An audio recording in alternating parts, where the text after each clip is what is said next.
All right, let's see if the camera works. Just conked out on me 3 times. Anyway, back to the wheels. I was trying to figure out what to torque these to, and I found it in this little booklet. And if my interpolation is correct, it refers to whatever it was. All these parts drawings, and then you have to correlate it to the back, where it actually tells you the torque settings.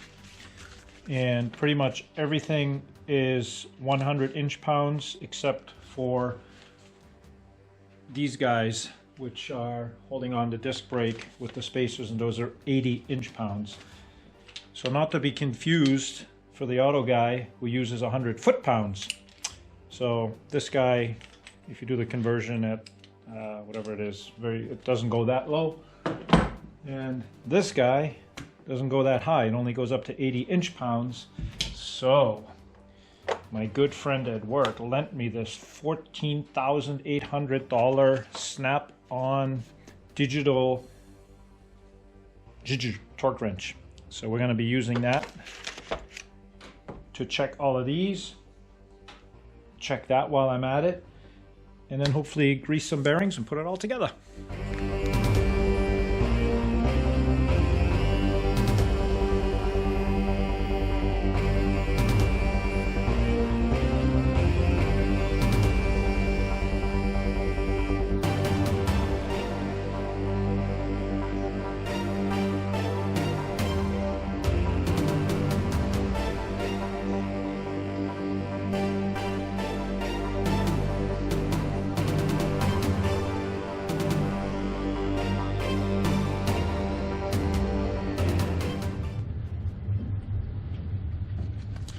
Alright, so I was wrong about these being at 80 inch-pounds. It's actually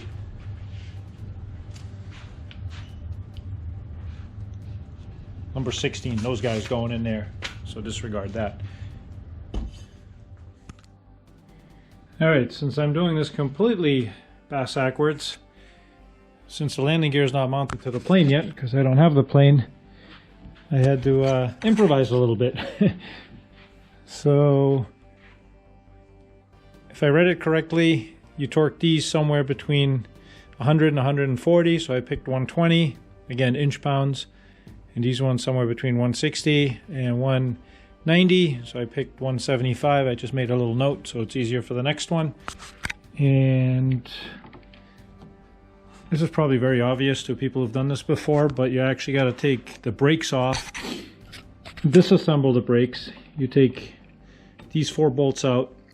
These Norlock washers have to go in that exact position. Then you take the brake pads off. Then you take the cotter pin out, take this nut out, and you can slide the wheel off.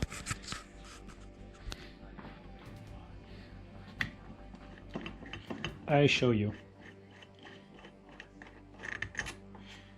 So these Norlock washers, they have like wedges on one side and kind of like surrogated on the other side, and these things lock into each other, and I guess they'll keep the the bolt from coming out because it puts tension on it. I guess it works, and assuming it does, it looks like a pretty cool design. New to me, and obviously I only hand tightened these to see how it actually goes together, get a mental picture, but ultimately these are going to be 100 inch-pounds as well. Don't quote me on that, but I think that's what I think everything was 100 inch-pounds. So yeah, so the brake pad and the spacer comes out, and there's a little notch in here. I guess that wears down to the rivet. And if I'm not mistaken, you don't actually get a new brake pad like this. You get this part, and you have to rivet it in yourself. But we'll cross that bridge when we get to it.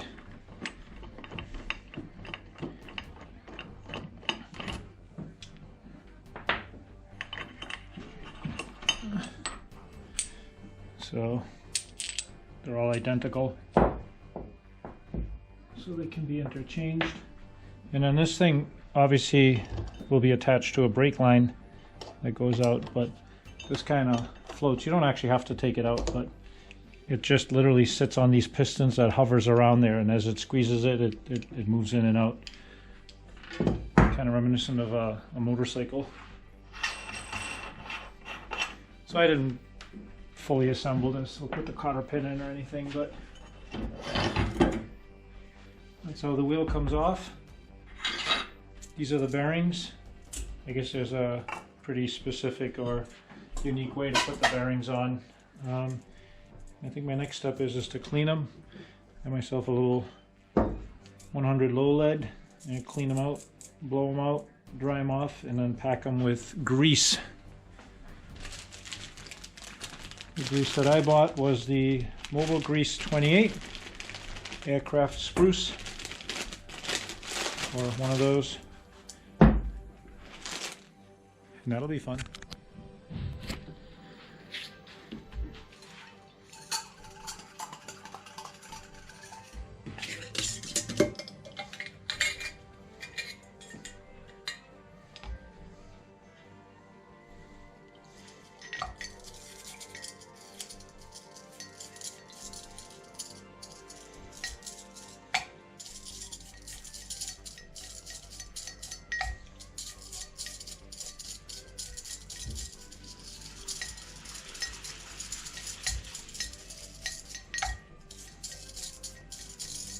Smells good.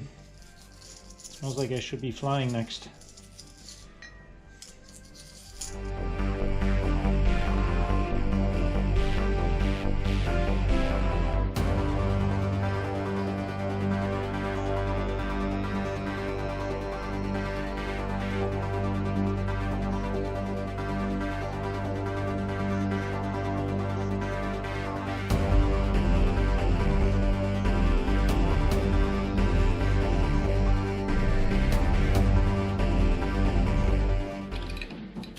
Wait, one more thing. Blow it out.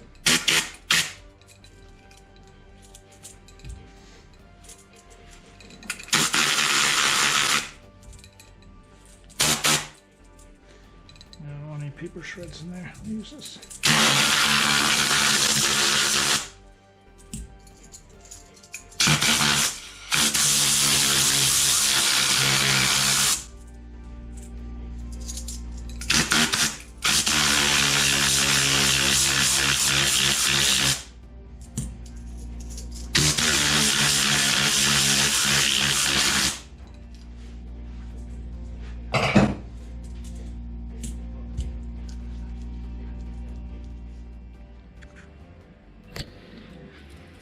Alright, here goes. Watch the YouTube video. Of course, all those bearings are different than ours because they don't have this seal on the end, so they squeeze it until it comes out here. So I'm going to basically try the same and just squeeze it until it comes out on the inside. Oh, did I open the wrong end? How do I even get this out of here? I guess it's what a mess. So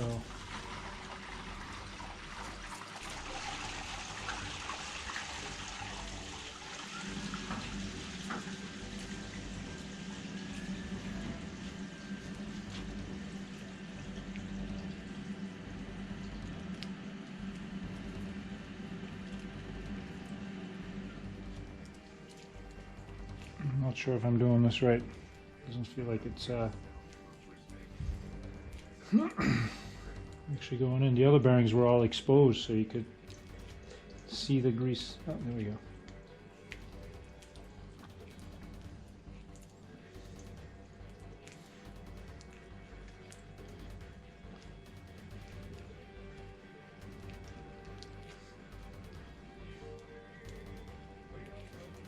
Alright, so I guess you just kind of roll it. Probably doing this at the wrong angle, but I'm kind of rolling it. And if I squeeze it hard enough, you can kind of see it come out on the inside there.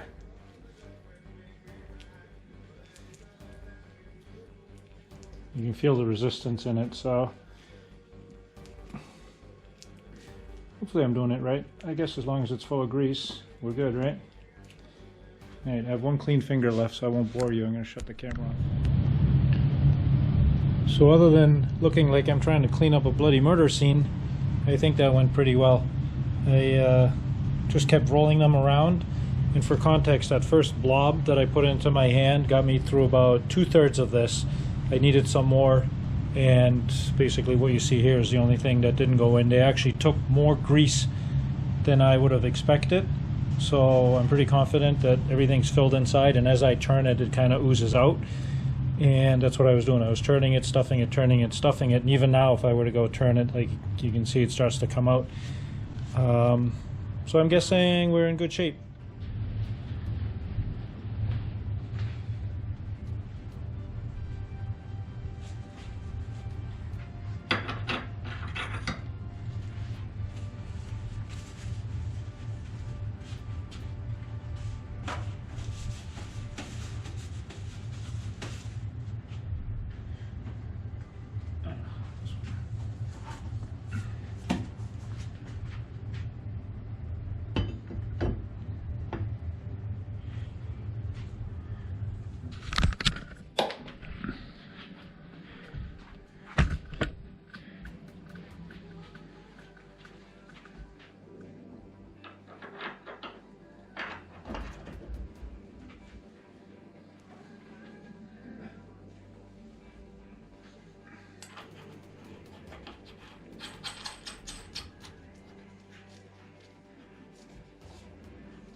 There is some specific instructions in the manual, in the text manual, and in the little thing from Matco on how to tighten and over tighten these. I will read that and get back to you.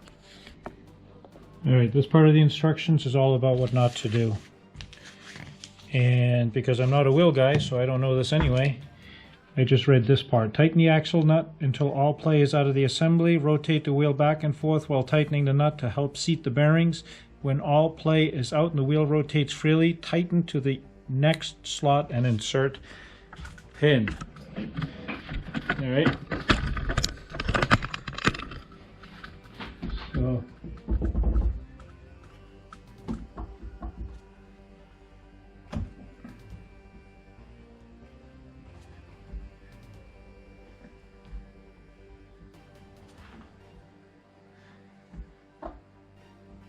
okay, so that actually lines up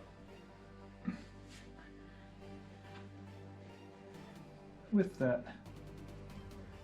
I suppose it'd probably be a good idea to maybe check it after a few flights. Maybe I'll drag it behind my car.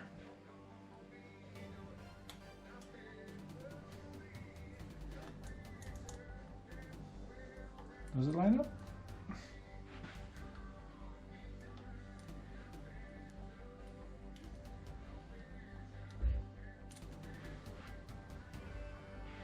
Oh no, it doesn't.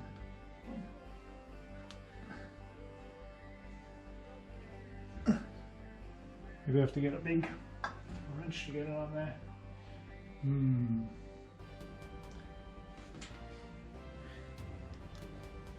Oh, there we go.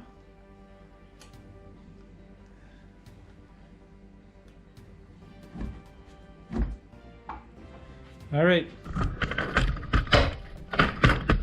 I'll do the same for wheel number 2.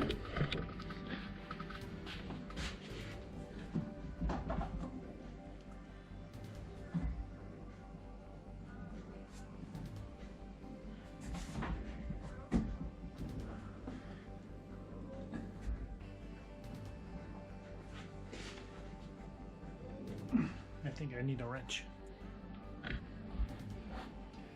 All right. Not sure if that feels like 8 to 10 pounds of rolling resistance, but definitely has some resistance in it. I wonder if you're supposed to lube these.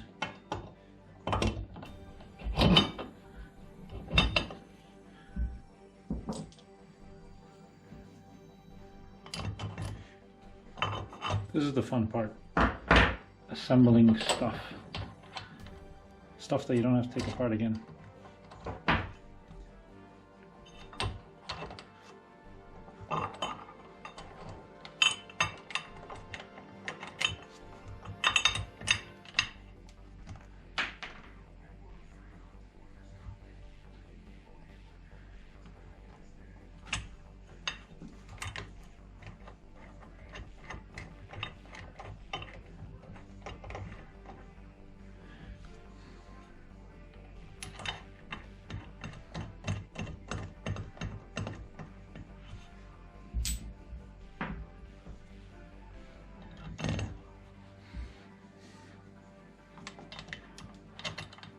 glad we got the dual caliber brakes.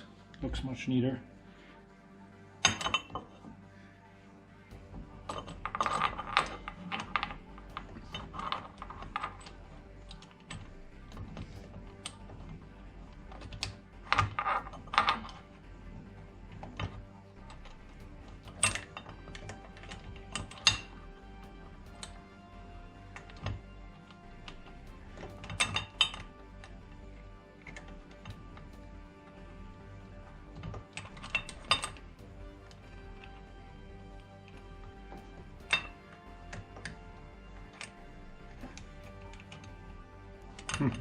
I need either skinnier tires or skinnier fingers. Fat tires and fat fingers make it a little complicated. There we go.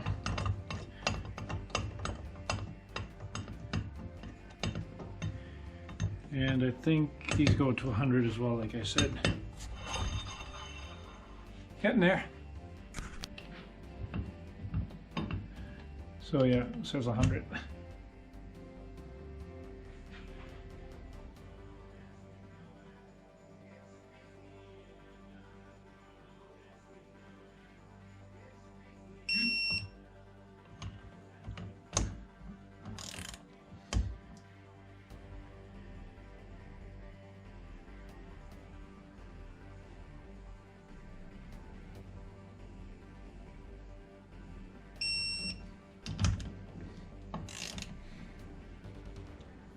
Snap-on. This thing costs more than the airplane.